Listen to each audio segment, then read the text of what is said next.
जिंदगी का सबसे बड़ा सच यही है कि हम सभी कभी ना कभी टूटते हैं। कभी हालात हमें तोड़ देते हैं, कभी रिश्ते हमें रुला जाते हैं, कभी सपनों की असफलता हमें जख्मी कर जाती है। लेकिन असली सवाल ये नहीं है कि हम टूटते क्यों हैं। असल सवाल है कि क्या हम उस टूटन से दोबारा उठ सकते हैं? क्या हम अपनी बिखरी हुई पहचान को फिर से जोड़ सकते हैं? आप कल्पना कीजिए एक मिट्टी का घड़ा जो जमीन पर गिरकर चकनाचूर हो गया हो। पहली नजर में लगता है कि अब इसका कोई इस्तेमाल नहीं, लेकिन जापान में एक कला है, किंसुगी। इस कला में टूटे हुए बर्तन को सोने से जोड़ा जाता है। नतीजा यह होता है कि वो घड़ा पहले से कहीं अधिक सुंदर हो जाता है। उसकी दरारें उसकी सबसे बड़ी पहचान बन जाती हैं। यही संदेश इस किताब रीबिल्ड योरसेल्फ का है कि आपके टूटने का मतलब आपकी हार नहीं है, बल्कि ये आपकी नई पहचान की शुरुआत हो सकती है। लेखिका प्रतिज्ञा रुमड़े हमें यह समझाती हैं कि इंसान की सबसे बड़ी ताकत उसकी कमजोरी से ही जन्म लेती है। हम सभी के भीतर डर है, असुरक्षा है, गहरे घाव हैं। लेकिन जब हम उन घावों को छिपाने के बजाय अपनाते हैं, जब हम टूटन को हार के बजाय सबक मानते हैं, तभी असली रिबिल्डिंग शुरू होती है। ये किताब हमें यह सिखाती है कि अपने अंदर छिपे संघर्षों को पहचानना और उन्हें ताकत में बदलना ही आत्म पुनर्निर्माण की असली कुंजी है। ये सिर्फ एक किताब नहीं है, बल्कि हर उस इंसान के लिए रास्ता है जो अपनी टूटी हुई जिंदगी को फिर से जोड़ना चाहता है। सोचिए कितनी बार आपने महसूस किया होगा कि आप काफी नहीं हैं, कि आप दूसरों से कमतर हैं, कि आपकी असफलताएं आपको परिभाषित करती हैं। लेकिन सच्चाई यह है कि कोई भी इंसान अधूरा नहीं है। हम सब के भीतर वो शक्ति है जो हमारी टूटन को हमारी ताकत में बदल सकती है। लेकिन इसके लिए जरूरी है कि हम खुद से ईमानदार हों। किताब की शुरुआत इसी बात से होती है कि हमें अपने इंटरनल कॉन्फ्लिक्ट्स यानी आंतरिक संघर्षों का सामना करना चाहिए। हमारे भीतर जितने भी डर, संदेह और पुराने घाव हैं, वही हमारे भविष्य की सबसे बड़ी बाधाएं बन जाते हैं। अगर हम उन्हें नजरअंदाज करते हैं तो वे हमें बार बार रोकते रहेंगे। लेकिन अगर हम उनका सामना करते हैं, उन्हें स्वीकार करते हैं, तभी हम खुद को फिर से खड़ा कर सकते हैं। यह किताब बताती है कि जिंदगी को नया बनाने के लिए सबसे पहले हमें अपने विचार बदलने होंगे, क्योंकि जब तक हमारी सोच वही रहती है, तब तक हमारी जिंदगी भी वही रहती है। हम अपने आप को तभी बदल सकते हैं जब हम ये समझ लें कि हमारी टूटन हमारी कहानी का अंत नहीं, बल्कि एक नए अध्याय की शुरुआत है। तो दोस्तों, ये किताब रीबिल्ड योरसेल्फ हमें ये यात्रा कराती है कि कैसे हम अपनी कमियों और असफलताओं को गले लगाकर, उनसे सीख लेकर और उन्हें अपनी पहचान का हिस्सा बनाकर खुद को पहले से कहीं ज्यादा मजबूत, खूबसूरत और संपूर्ण बना सकते हैं। ये किताब हमें यह भी सिखाती है कि जिंदगी हमें तोड़ सकती है, लेकिन हमें तोड़कर भी और मजबूत बना सकती है अगर हम उसे मौका दें। अब इस पूरी सीरीज में हम आपको इस किताब के हर हिस्से की गहराई से यात्रा कराएंगे। आप सीखेंगे कि आत्मस्वीकार्यता कैसे की जाती है, डर का सामना कैसे किया जाता है और टूटन को कैसे ताकत बनाया जाता है। और जब हम इस यात्रा के अंत में पहुंचेंगे, तब आपको महसूस होगा कि आपकी सोच बदल चुकी है। आप अब वही पुराने इंसान नहीं रहेंगे। आप खुद को सच में रीबिल्ड कर चुके होंगे। तो आइए इस सफर की शुरुआत करते हैं। लेकिन हां, अगर आपको ये शुरुआत दिलचस्प लगी हो, अगर आप भी इस रीबिल्डिंग की यात्रा का हिस्सा बनना चाहते हैं, तो इस वीडियो को लाइक जरूर कीजिए। कमेंट करके बताइए कि आपकी जिंदगी का कौन सा ऐसा पल था जब आपको लगा कि सब कुछ टूट गया है।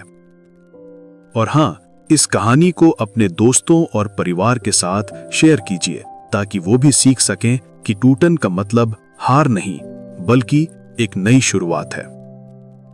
और सब्सक्राइब करना मत भूलिएगा, ताकि इस सीरीज के बाकी हिस्से भी आप तक सबसे पहले पहुंचे। याद रखिए, It is time to turn breakdown into breakthrough. जिंदगी का सच यह है कि जब हम टूटते हैं तो हमें लगता है कि हमारी दुनिया बिखर गई है। हम सोचते हैं कि अब कुछ नहीं बचा, सब खत्म हो गया।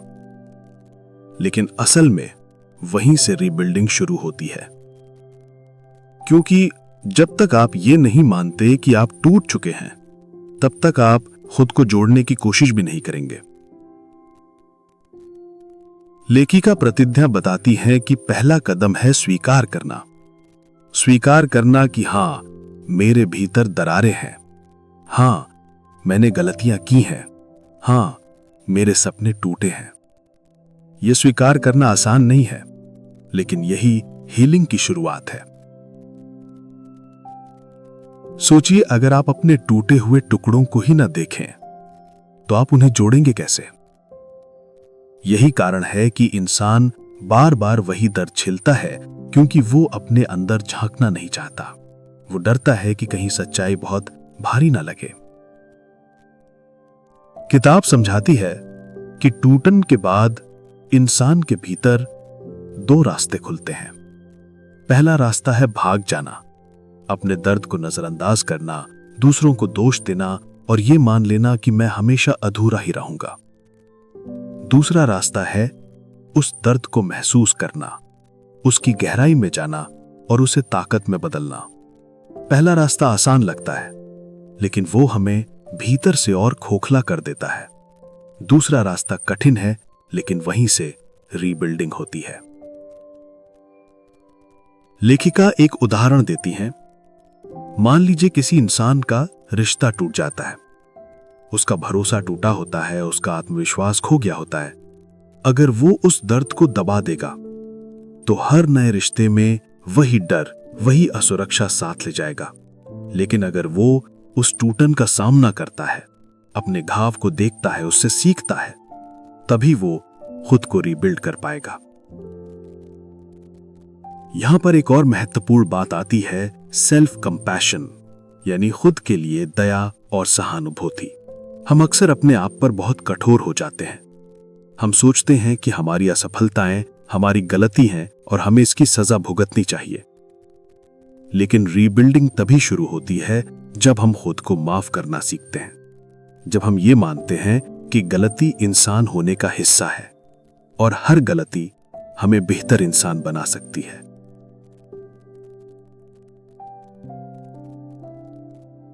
किताब हमें यह भी बताती है कि अपने ब्रोकन सेल्फ को देखने का मतलब यह नहीं है कि आप हमेशा दुखी रहेंगे, बल्कि इसका मतलब है कि आप अपने दुख को पहचानते हैं ताकि आप उसे ताकत में बदल सकें। यहां पर एक और खूबसूरत संदेश मिलता है कि दरारें हमारी कमजोरी नहीं, हमारी अनोखी पहचान है। जैसे किंसुगी में सोने से भरी दरारें बर्तन को और खास बना देती हैं, वैसे ही हमारी कमियां हमें और इंसानियत देती हैं। लेकिन रीबिल्डिंग का रास्ता सीधा नहीं है। यहां आपको बार बार अपने डर का सामना करना पड़ता है। यहां आपको अपने अंदर के उन सवालों से टकराना पड़ता है जिन्हें आपने सालों से दबा रखा है। और यही वो बिंदु है जहां पर अधिकतर लोग हार मान लेते हैं। वे कहते हैं कि यह बहुत मुश्किल है, मैं ये नहीं कर सकता। लेकिन यहीं पर लेखिका हमें आगे बढ़ने की हिम्मत देती हैं। वो कहती हैं कि हर बार जब आप गिरते हैं तो ये सोचिए कि आप थोड़े और मजबूत हो गए हैं। हर आंसू जो आपने बहाया वो आपके दिल को और साफ करता है। हर दर्द जो आपने झेला वो आपके चरित्र को और गहरा बनाता है। और यही रीबिल्डिंग का असली माजुब है। ये किताब हमें यह भी सिखाती है कि हमें अपनी तुलना दूसरों से बंद करनी होगी, क्योंकि जब हम दूसरों की परफेक्ट दिखने वाली जिंदगी से खुद को मापते हैं तो हम अपनी टूटन को और बड़ा मानने लगते हैं। लेकिन सच्चाई यह है कि हर किसी के जीवन में दरारें हैं, बस कुछ लोग उन्हें छिपाते हैं और कुछ लोग उनसे चमकते हैं। तो रीबिल्डिंग का पहला असली सबक यही है कि अपनी दरारों को पहचानो, अपने दर्द को स्वीकार करो और खुद के साथ दयालु बनो। क्योंकि जब तक आप खुद को गले नहीं लगाते, दुनिया का कोई इंसान आपको जोड़ नहीं सकता। जिंदगी में रीबिल्डिंग सिर्फ सोचने से नहीं होती, उसके लिए हमें अपनी कंफर्ट जोन से बाहर निकलना पड़ता है। दर्द का सामना करना ऐसा है जैसे आग से गुजरना। वो जलाती है, वो डराती है, लेकिन उसी से इंसान शुद्ध भी होता है। किताब कहती है कि अगर आप इस आग से भाग गए तो आप अधूरे रहेंगे, लेकिन अगर आप इस आग से गुजर गए तो आप एक नए रूप में जन्म लेंगे। सोचिए, जब एक लोहे का टुकड़ा आग में तपता है तभी वो तलवार बनता है। उसी तरह जब इंसान अपने दुख, अपनी असफलताओं और अपने डर का सामना करता है तभी वो और मजबूत बनता है। लेकिन ये रास्ता आसान नहीं होता। लेखिका हमें बताती हैं कि जब आप रीबिल्डिंग की इस आग में कदम रखते हैं तो आपके सामने सबसे पहले आपके डर खड़े हो जाते हैं। डर कि मैं फिर असफल हो जाऊंगा, डर कि लोग मुझे छोड़ देंगे, डर कि मैं अकेला रह जाऊंगा। ये डर हमें आगे बढ़ने से रोकते हैं, जैसे अदृश्य दीवारें। लेकिन सच्चाई ये है कि ये डर सिर्फ हमारे मन में है। जैसे ही आप उनसे नजर मिलाते हैं, वे धीरे धीरे टूटने लगते हैं। लेखिका एक उदाहरण देती हैं। एक लड़की बार बार इंटरव्यू में असफल हो रही थी। हर बार वो ये मान लेती थी कि उसमें ही कमी है। लेकिन जब उसने अपने डर का सामना किया, उसने खुद से पूछा, क्या सच में मैं असफल हूं या सिर्फ मेरा डर मुझे रोक रहा है? धीरे धीरे उसने अपनी सोच बदली और फिर वही लड़की एक सफल करियर बना पाई। ये आग से गुजरने जैसा था, लेकिन उसके भीतर एक नई शक्ति का जन्म हुआ। किताब कहती है कि आग से गुजरने का मतलब है अपनी वल्नरेबिलिटी, यानी अपनी कमजोरियों को स्वीकारना। हम अक्सर दूसरों के सामने मजबूत दिखना चाहते हैं। हम चाहते हैं कि कोई हमें कमजोर ना देखे, लेकिन रीबिल्डिंग तभी होती है जब हम अपनी वल्नरेबिलिटी को गले लगाते हैं। जब हम मानते हैं कि हाँ, मैं भी इंसान हूं, मुझ में भी डर और कमजोरी है। और यही वो बिंदु है जहां असली जादू होता है, क्योंकि वल्नरेबिलिटी कमजोरी नहीं है, वो ताकत का पहला कदम है। जब आप अपनी कमजोरी छुपाते हैं तो वो आपको और अंदर से खाती है, लेकिन जब आप उसे बाहर लाते हैं, स्वीकार करते हैं, तो वो हीलिंग में बदल जाती है। लेखिका यहां पर एक और गहरी बात समझाती हैं, रिजिलियंस, यानी गिरने के बाद फिर से उठने की क्षमता। ये क्षमता हर इंसान में होती है, लेकिन हम इसे इस्तेमाल नहीं करते। हम मान लेते हैं कि हम टूट गए हैं और अब उठना संभव नहीं। लेकिन रिजिलियंस यही कहती है कि चाहे कितनी बार गिरो, तुम फिर से उठ सकते हो, और हर बार पहले से ज्यादा मजबूत होकर। इस आग से गुजरते हुए हमें एक और चीज सीखनी पड़ती है, पेशेंस, यानी सब्र। क्योंकि हीलिंग और रीबिल्डिंग का कोई शॉर्टकट नहीं होता। ये धीरे धीरे एक एक कदम से होता है। कभी आपको लगेगा कि आप आगे बढ़ रहे हैं, तो कभी लगेगा कि आप वहीं खड़े हैं। लेकिन असल में हर दिन, हर अनुभव आपको थोड़ा थोड़ा रीबिल्ड कर रहा होता है। याद रखिए, ट्रांसफॉर्मेशन कोई जादू नहीं है जो रातों रात हो जाए। ये एक लंबा सफर है, लेकिन ये सफर ही आपको बदलता है। लेखिका एक दिलचस्प तुलना करती हैं। वो कहती हैं कि रीबिल्डिंग का सफर वैसा है जैसे तितली का कोकून से बाहर निकलना। जब तितली बाहर निकलती है तो उसे संघर्ष करना पड़ता है। अगर कोई उसकी मदद कर दे और उसके स्ट्रगल को आसान बना दे तो तितली कभी उड़ नहीं पाएगी, क्योंकि उसी संघर्ष से उसके पंख मजबूत होते हैं। इंसान का रीबिल्डिंग भी ऐसा ही है। संघर्ष जरूरी है, वरना आप कभी उड़ना नहीं सीखेंगे। ये किताब हमें यह भी बताती है कि इस आग से गुजरते वक्त हमें अकेलेपन का सामना करना पड़ता है। हर कोई आपके दर्द को नहीं समझेगा, हर कोई आपके साथ नहीं रहेगा, लेकिन यही अकेलापन आपको आपके असली स्वरूप से मिलवाता है। यहीं आप सीखते हैं कि आपकी असली ताकत आपके अंदर है, बाहर नहीं। तो आग से गुजरना डरावना है, लेकिन वहीं से असली रीबिल्डिंग शुरू होती है। वहीं से इंसान अपने डर को ताकत में बदलता है। वहीं से वो सीखता है कि कमजोरी छुपाने की नहीं, गले लगाने की चीज है। और वहीं से वो उठता है, पहले से ज्यादा मजबूत होकर। दर्द को हम अक्सर दुश्मन मानते हैं, कुछ ऐसा जो हमें रोकता है, हमें गिराता है, हमें कमजोर बनाता है। लेकिन इस किताब में एक बिल्कुल अलग नजरिया है। दर्द ही वो चाबी है जो आपको नई ताकत का दरवाजा खोल कर देती है।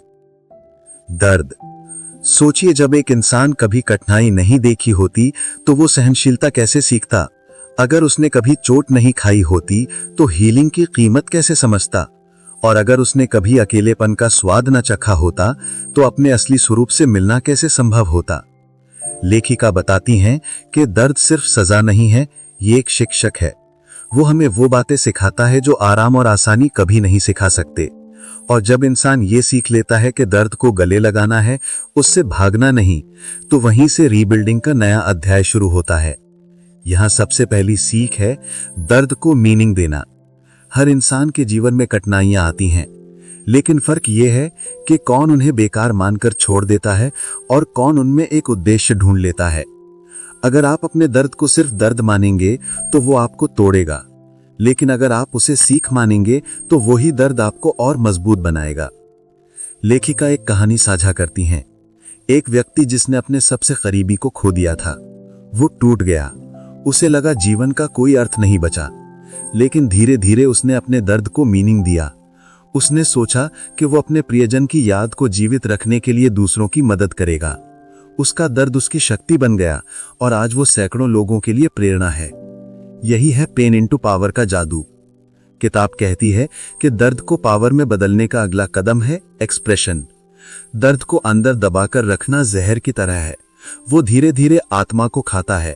लेकिन जब आप अपने दर्द को बाहर निकालते हैं, लिखकर, बोलकर, रोकर या किसी और तरह से, तो वो आपके अंदर जगह खाली करता है और उसी खालीपन में नई ऊर्जा, नई रोशनी, नई उम्मीद प्रवेश करती है। याद रखिए, आंसू कमजोरी का प्रतीक नहीं है, वे हीलिंग का पहला कदम है। जब आप रोते हैं तो आप अपने दर्द को बाहर निकालते हैं और यही प्रोसेस आपके अंदर नई ताकत भरता है। लेखिका हमें यह भी सिखाती है कि पेन को पावर में बदलने के लिए ग्रैटिट्यूड यानी कृतज्ञता बहुत जरूरी है। पहली नजर में यह अजीब लगता है, हम अपने दर्द के लिए आभारी कैसे हो सकते हैं। लेकिन सोचिए, अगर वही कठिनाई आपको आज यहां तक न लाती तो आप कौन होते। अगर वही चोट आपको मजबूत न बनाती तो आज आप क्या सीखते। तो अपने दर्द को याद करते हुए कहना कि हाँ, ये कठिन था लेकिन इसने मुझे गढ़ा, यही ग्रैटिट्यूड है। ये ग्रैटिट्यूड दर्द को गिफ्ट में बदल देती है, और जब दर्द गिफ्ट बन जाए तो वो आपको हमेशा आगे बढ़ने की ताकत देगा। अब एक और अहम पहलू आता है, पर्सपेक्टिव। दर्द से भरे पलों में हमारा नजरिया सिकुड़ जाता है, हमें सब अंधेरा दिखता है। लेकिन रीबिल्डिंग का मतलब है अपने नजरिए को फैलाना, वो अंधेरे को देखकर भी उसमें रोशनी खोज लेना। यही वो आर्ट है जो इंसान को ऑर्डिनरी से एक्स्ट्रा ऑर्डिनरी बना देता है। लेखिका एक उदाहरण देती हैं। किसी का ब्रेकअप हुआ और वो पूरी तरह टूट गया। वो मान बैठा कि जीवन खत्म हो गया, लेकिन जब उसने अपना नजरिया बदला, उसने सोचा कि ये मेरे लिए एक नया अध्याय खोलने का अवसर है। उसने अपनी रुचियों पर ध्यान दिया, नया काम शुरू किया और धीरे धीरे उसका जीवन और भी सुंदर बन गया। यह बदलाव सिर्फ इसलिए संभव हुआ क्योंकि उसने दर्द को अलग नजरिए से देखना सीखा। और यही सच्ची ताकत है, दर्द को मिटाना नहीं बल्कि उसे अपने विकास का हिस्सा बना लेना। लेखिका एक गहरी पंक्ति लिखती हैं, wounds are not signs of weakness, they are proof that you fought, that you survived and that you are still here. ये पंक्ति हमें याद दिलाती है कि हमारे घाव हमारी शर्म नहीं, हमारी ताकत हैं। वे गवाही हैं कि हम टूटे लेकिन हम उठे भी। अब रीबिल्डिंग के इस चरण में हमें एक और चीज सीखनी होती है, रेजिलियंस को हैबिट बना लेना। मतलब ये कि सिर्फ एक बार नहीं बल्कि हर बार जब भी जीवन हमें गिराए, हम उठना सीख लें। हम अपने मन को इस तरह ट्रेन करें कि वो हर कठिनाई को ग्रोथ के अवसर के रूप में देखे। ये आदत इंसान को अजेय बना देती है। सोचिए, अगर आपने ये आदत बना ली कि चाहे जो हो आप गिरकर उठेंगे ही, तो कोई भी स्थिति आपको स्थायी रूप से हरा नहीं पाएगी। आप हमेशा वापस लौटेंगे और हर बार पहले से ज्यादा मजबूत होकर। और अंत में किताब हमें याद दिलाती है कि पेन इनटू पावर की इस यात्रा में सेल्फ लव बहुत जरूरी है। अगर आप खुद को ही दोष देते रहेंगे, खुद से ही नफरत करते रहेंगे, तो रीबिल्डिंग कभी पूरी नहीं होगी। लेकिन जब आप अपने आप से कहेंगे कि हाँ, मैंने गलतियां की हैं लेकिन मैं फिर भी कीमती हूं, मैं फिर भी प्यार के लायक हूं, तब आप सचमुच खुद को रीबिल्ड करना शुरू करेंगे। दर्द को दुश्मन मत मानिए, उसे अपना टीचर, अपना गाइड और अपनी शक्ति का स्रोत मानिए। याद रखिए, वो ही दर्द आपकी सबसे बड़ी ताकत में बदल सकता है। जब इंसान रीबिल्डिंग की यात्रा से गुजरता है तो वो वही नहीं रहता जो पहले था। वो टूटकर फिर से बना है और अब उसका अस्तित्व बिल्कुल अलग है। ये किताब हमें सिखाती है कि रीबिल्डिंग सिर्फ अतीत से बाहर निकलना नहीं है, बल्कि एक नए स्वरूप को गले लगाना है। सोचिए, जैसे कोई पुरानी इमारत गिर जाती है और उसकी जगह एक नई, मजबूत, खूबसूरत इमारत खड़ी की जाती है। वैसा ही इंसान के साथ होता है। वो टूटता है, लेकिन जब वो उठता है तो पहले से कहीं ज्यादा मजबूत और चमकदार होता है। अब सवाल यह है कि इस नए स्वरूप को जीना कैसे है। किताब कहती है कि रीबिल्डिंग का असली अर्थ तभी पूरा होता है जब आप अपने जीवन में नए पैटर्न बनाते हैं, क्योंकि अगर आप फिर से पुराने रास्तों पर चलेंगे तो वही पुराने नतीजे मिलेंगे।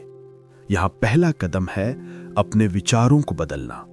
लेखिका कहती हैं कि इंसान का जीवन उसके विचारों से तय होता है। अगर आप हर वक्त खुद को कमजोर मानेंगे तो आपकी रीबिल्डिंग अधूरी रह जाएगी।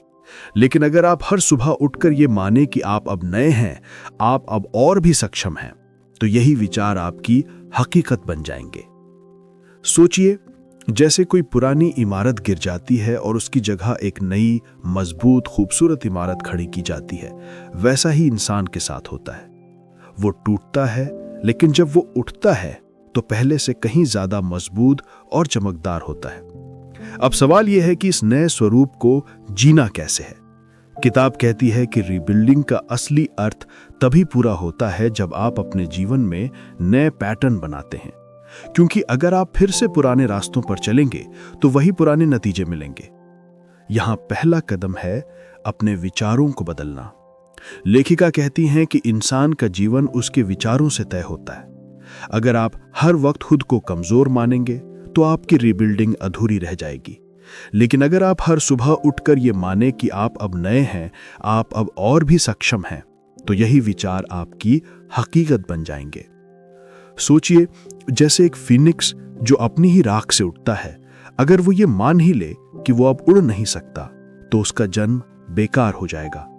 लेकिन जब वो अपने पंख फैलाता है और उड़ता है, तभी उसकी नई जिंदगी का मायने रखती है। वैसे ही आपके रीबिल्ट स्वरूप का असली सबूत यह है कि आप अपने विचारों से खुद को नया स्वीकार करें। किताब हमें दूसरा कदम सिखाती है, नई आदतें बनाना, क्योंकि रीबिल्डिंग सिर्फ सोच बदलने से पूरी नहीं होती, उसके लिए एक्शंस भी बदलने पड़ते हैं। अगर आपने मुश्किल समय में धैर्य सीखा है तो अब धैर्य को अपनी रोजमर्रा की आदत बनाइए। अगर आपने रेजिलियंस सीखी है तो अब उसे अपने हर फैसले में उतारिए। यहां लेखिका एक पावरफुल लाइन कहती हैं, habits are the architecture of your rebuilt self. मतलब ये कि नई आदतें वो ईंटें हैं जिनसे आपका नया व्यक्तित्व खड़ा होता है। इसलिए किताब कहती है कि अपने दिन की शुरुआत एक नए रिचुअल से कीजिए। वो चाहे मेडिटेशन हो, ग्रैटिट्यूड लिखना हो या नेचर में थोड़ी देर टहलना ही क्यों ना हो। ये छोटे छोटे रिचुअल आपके रीबिल्ट जीवन को मजबूती देंगे। अब तीसरा पहलू आता है रिलेशनशिप्स। रीबिल्डिंग के बाद आपका नाता सिर्फ खुद से नहीं बल्कि दूसरों से भी बदलता है, क्योंकि जब आप नया बनते हैं तो आपके रिश्ते भी नए नजरिए से देखे जाने चाहिए। कभी कभी इसका मतलब ये होता है कि पुराने टॉक्सिक रिश्तों को छोड़ना पड़ेगा। कभी इसका मतलब होता है कि नए सपोर्टिव लोगों को अपनी जिंदगी में जगह देनी होगी। याद रखिए, आपका रीबिल्ड स्वरूप ऐसे रिश्तों का हकदार है जो आपको नीचे खींचने के बजाय ऊपर उठाएं, जो आपके दर्द को नजरअंदाज ना करें बल्कि आपके ग्रोथ को सेलिब्रेट करें। किताब हमें चौथा कदम बताती है, पर्पस के साथ जीना। जब इंसान रीबिल्डिंग से गुजरता है तो उसका जीवन खाली नहीं होता, बल्कि उसके पास एक नया कैनवस होता है। अब सवाल यह है कि आप उस कैनवस पर क्या पेंट करेंगे। लेखिका कहती हैं कि रीबिल्डिंग का सबसे बड़ा गिफ्ट है एक नया पर्पस। वो पर्पस हर किसी का अलग हो सकता है। किसी का दूसरों की मदद करना, किसी का कला बनाना, किसी का परिवार को बेहतर जीवन देना। लेकिन रीबिल्डिंग के बाद पर्पस के बिना जीना वैसा ही है जैसे किताब बिना शब्दों के। सोचिए, अगर आपने इतना सब सहा है तो अब क्यों ना उसे एक ऐसे मकसद में बदलें जो आपको और दूसरों को प्रेरित करे। यहां किताब हमें याद दिलाती है कि रीबिल्ट जीवन में चैलेंजेस खत्म नहीं होते, बल्कि कई बार ऐसा लगता है कि नई यात्रा और भी अनिश्चितताओं से भरी है। लेकिन फर्क यह होता है कि अब आप पहले जैसे नहीं हैं। अब आप वो इंसान हैं जिसने टूटकर खुद को फिर से बनाया है, और यही नया स्वरूप आपको सिखाता है कि डर और अनिश्चितता से भागना नहीं है, बल्कि उनके साथ डांस करना है। सोचिए, अगर आप अंधेरे कमरे में खड़े हों और अचानक संगीत बजने लगे, तो आपका डर बदलकर उत्सुकता में बदल सकता है। जीवन की अनिश्चितता भी कुछ ऐसी ही है। यह अंधेरा है, लेकिन उसमें छिपे अवसर का संगीत भी है। अगर आप उस संगीत को सुन लें और उसके साथ कदम बढ़ाएं, तो वही अनिश्चितता आपको नई दिशा में ले जाएगी। किताब हमें बताती है कि रीबिल्ट इंसान का सबसे बड़ा गुण यही है कि वो अनिश्चितता को दुश्मन नहीं मानता। वो जानता है कि अनिश्चितता के बिना ग्रोथ संभव नहीं, क्योंकि सर्टेनिटी यानी पूरी गारंटी सिर्फ कंफर्ट जोन में होती है, और कंफर्ट जोन में कोई रीबिल्डिंग नहीं होती। लेखिका कहती हैं कि जब भी आप नई शुरुआत करते हैं तो अनिश्चितता साथ आती है। नया करियर चुनना, नया रिश्ता बनाना, नया शहर अपनाना, इन सब में कोई गारंटी नहीं होती। लेकिन रीबिल्डिंग का मतलब ही है कि आप अनसर्टेनिटी को डर के बजाय एडवेंचर माने। सोचिए, अगर तितली अपने कोकून से बाहर निकलते वक्त ये सोच लेती कि बाहर की दुनिया सुरक्षित नहीं होगी, तो क्या वो कभी उड़ पाती? नहीं। उसने अनिश्चितता को चुना और उसी ने उसे उड़ान दी। किताब हमें यह भी सिखाती है कि अनिश्चितता से निपटने का पहला कदम है ट्रस्ट। अपने आप पर, अपनी जर्नी पर और उस पावर पर जो आपको गाइड कर रही है। जब आप रीबिल्डिंग के सफर से गुजर चुके होते हैं, तो आपके भीतर यह विश्वास बैठ जाता है कि चाहे कुछ भी हो, आप उससे बाहर निकल सकते हैं। यानी कि अनसर्टेनिटी अब आपको डराती नहीं, बल्कि आपके रेजिलियंस को जगा देती है। दूसरा कदम है फ्लेक्सिबिलिटी। जीवन में चीजें हमेशा वैसी नहीं होंगी जैसे आप सोचते हैं। कभी हालात आपको किसी और दिशा में ले जाएंगे। अगर आप रिजिड रहेंगे तो टूट जाएंगे, लेकिन अगर आप फ्लेक्सिबल रहेंगे तो आप हर मोड़ पर खुद को ढाल लेंगे। और यही अडैप्टेबिलिटी रीबिल्डिंग का असली सबूत है। लेखिका एक उदाहरण देती हैं, एक व्यक्ति जिसने अपनी नौकरी खो दी। शुरुआत में उसे लगा सब खत्म हो गया, लेकिन उसने अपने रीबिल्ड स्वरूप से सीखा कि ये अंत नहीं, बल्कि एक नया अवसर है। उसने अपने कौशल का इस्तेमाल करके नया काम शुरू किया और आज वो पहले से कहीं ज्यादा सफल है। अगर उसने रिजिड होकर सोचा होता कि नौकरी ही उसका सब कुछ है, तो वो वहीं अटका रहता। लेकिन उसने फ्लेक्सिबिलिटी चुनी और अनसर्टेनिटी को ग्रोथ में बदल दिया। किताब का तीसरा सबक है लिविंग इन द प्रेजेंट। अनिश्चितता हमेशा भविष्य से जुड़ी होती है। हम सोचते रहते हैं कि कल क्या होगा, आगे क्या होगा, अगर ये नहीं हुआ तो क्या होगा। लेकिन रीबिल्ड इंसान जानता है कि कल का नियंत्रण हमारे पास नहीं है। हमारे पास सिर्फ आज है, ये पल है। और अगर हम इस पल को पूरी तरह जी लें, तो भविष्य अपने आप सही बनता चला जाएगा। सोचिए, जब आप समुद्र के किनारे खड़े होते हैं, तो आप लहरों को रोक नहीं सकते, वो आएंगी ही। लेकिन आप ये चुन सकते हैं कि उन लहरों के डर से भागना है या उनके साथ खेलना है।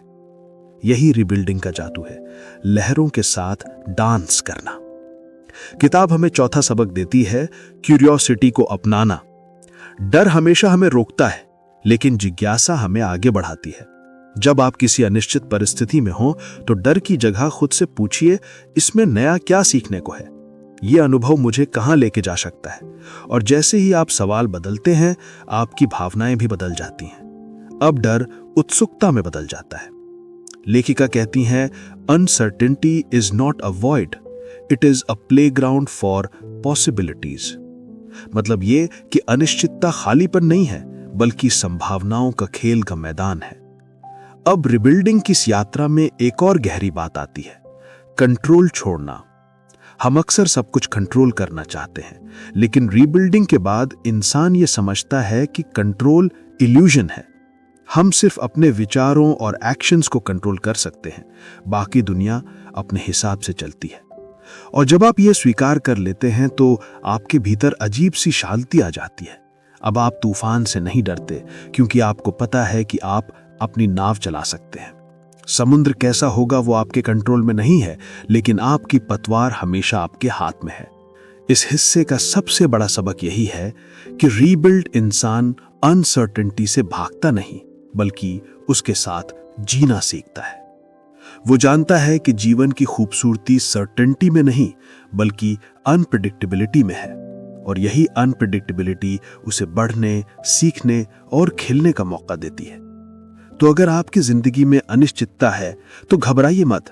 ये कोई सजा नहीं, ये रीबिल्डिंग की अगली सीढ़ी है। उसके साथ डांस कीजिए और देखिए कैसे वही अनिश्चितता आपको नई ऊंचाइयों तक ले जाएगी।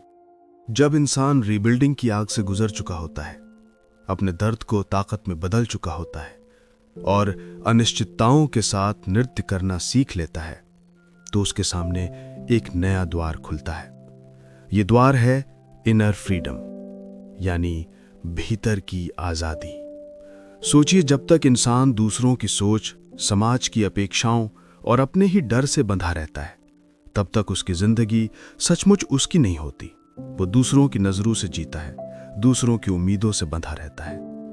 लेकिन रीबिल्डिंग की प्रक्रिया यही सिखाती है कि असली आजादी बाहर नहीं, भीतर है। किताब कहती है कि इनर फ्रीडम का पहला कदम है लेटिंग गो। मतलब ये कि आप अपने अतीत की जंजीरों को छोड़ दें। आपकी गलतियां, आपके घाव, आपकी असफलताएं, ये सब अगर आप पकड़े रहेंगे तो ये बोझ आपको आगे बढ़ने नहीं देगा। लेकिन जैसे ही आप उन्हें छोड़ते हैं, आपके पंख हल्के हो जाते हैं और आप उड़ने लगते हैं। सोचिए, जैसे कोई पक्षी अगर अपने पुराने घोंसले को ही पकड़े बैठे तो वो कभी नई उड़ान नहीं भर सकता, उसे छोड़ना ही पड़ेगा। वैसा ही इंसान के साथ है, आपको पुराने बोझ को छोड़ना होगा ताकि आप अपनी असली आजादी का अनुभव कर सकें। दूसरा कदम है सेल्फ एक्सेप्टेंस। जब आप रीबिल्डिंग की यात्रा पूरी करते हैं तो आप अपने सभी हिस्सों को पहचानते हैं, अच्छे भी और बुरे भी, और अब उन्हें नकारने की जगह स्वीकारना सीखते हैं। यही एक्सेप्टेंस आपको भीतर की आजादी देता है, क्योंकि अब आपको किसी मुखौटे की जरूरत नहीं रहती। आपको यह डर नहीं रहता कि लोग आपके बारे में क्या सोचेंगे। आप वही जीते हैं जो आप असल में हैं। लेखिका कहती हैं कि इनर फ्रीडम का मतलब ये नहीं कि आपके पास सब कुछ है, बल्कि ये कि आपके भीतर कोई कमी का डर नहीं है। आप जानते हैं कि आप जैसे हैं वैसे ही पर्याप्त हैं। तीसरा कदम है फियरलेसनेस। जब आप रीबिल्डिंग से गुजर चुके होते हैं तो आपको यह एहसास होता है कि डर बस एक भ्रम है। हां, चुनौतियां हैं, लेकिन आपने पहले भी उनका सामना किया है और अब भी कर सकते हैं। यह एहसास आपको निडर बना देता है। अब आप फैसले दूसरों के डर से नहीं, बल्कि अपने विश्वास से लेने लगते हैं। सोचिए, जब कोई बच्चा पहली बार साइकिल चलाता है तो उसे गिरने का डर होता है, लेकिन जैसे ही वो गिरकर उठता है उसे पता चलता है कि गिरना इतना भी डरावना नहीं। वो अब खुलकर चलाता है।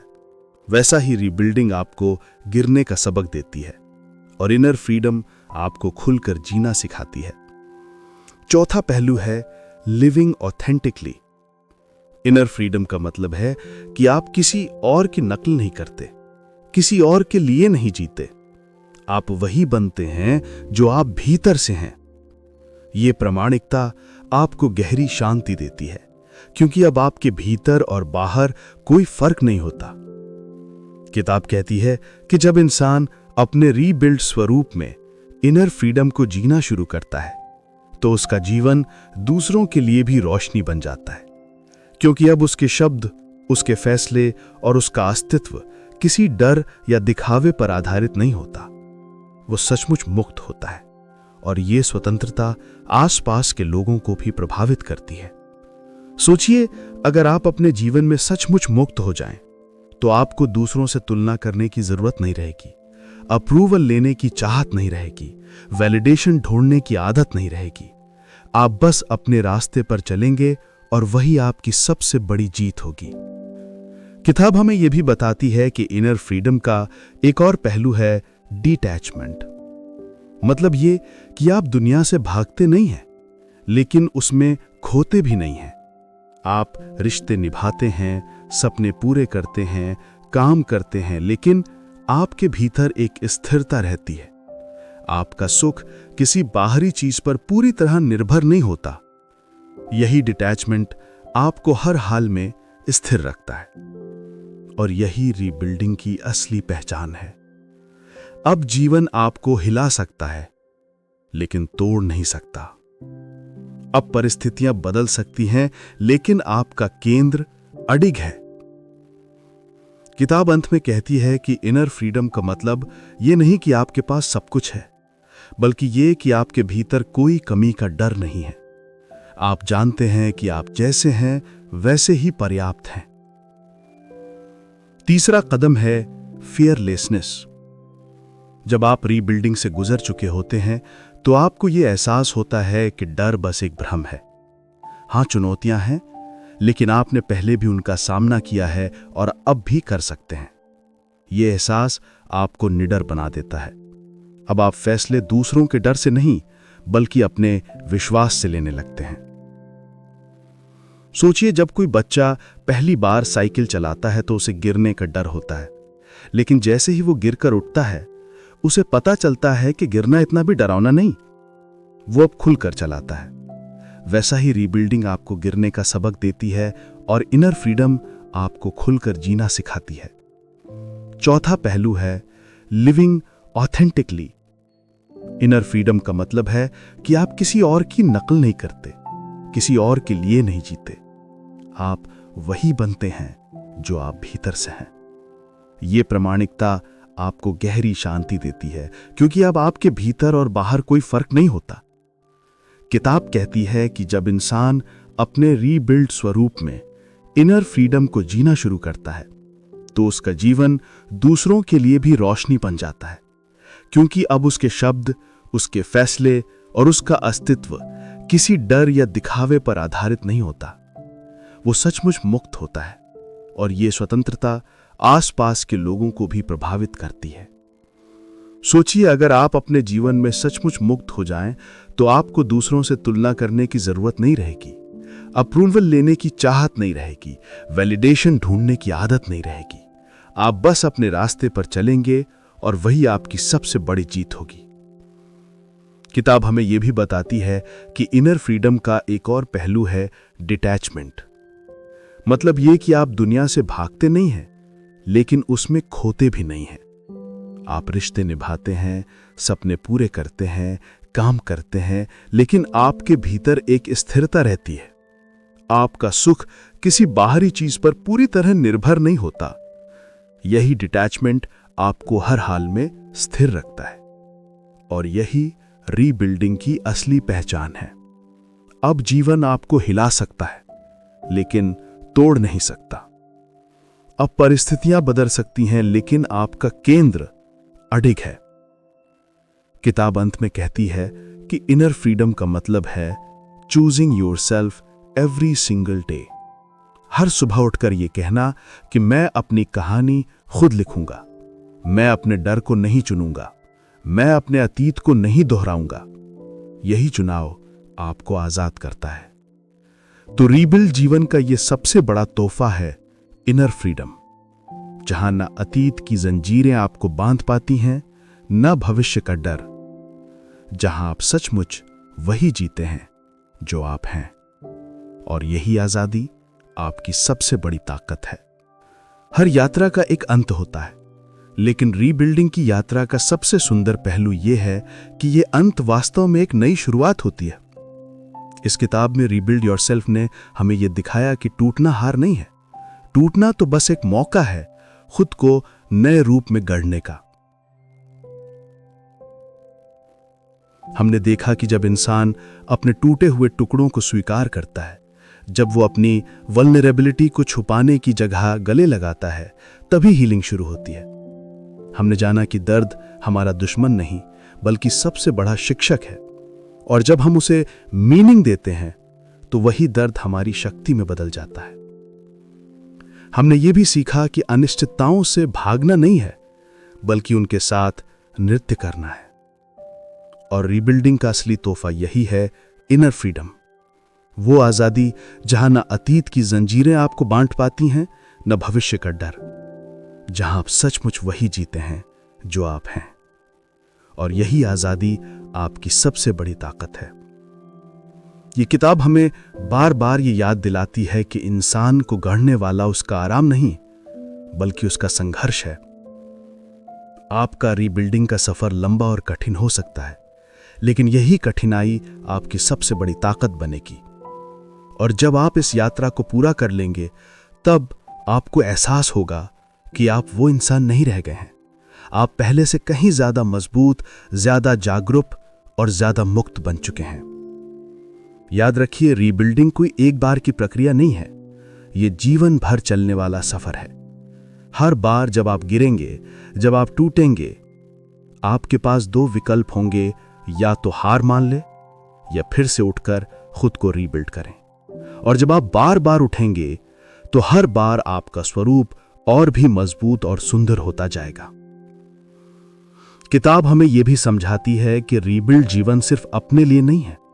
जब आप टूट कर उठते हैं, जब आप अपने दर्द को ताकत में बदलते हैं, तो आपकी कहानी दूसरों के लिए रोशनी बन जाती है। आपका अस्तित्व दूसरों को यह विश्वास देता है कि चाहे कुछ भी हो, इंसान हमेशा फिर से खड़ा हो सकता है। आपकी दरारें आपकी पहचान बन जाती हैं, और आपकी पहचान किसी और की प्रेरणा।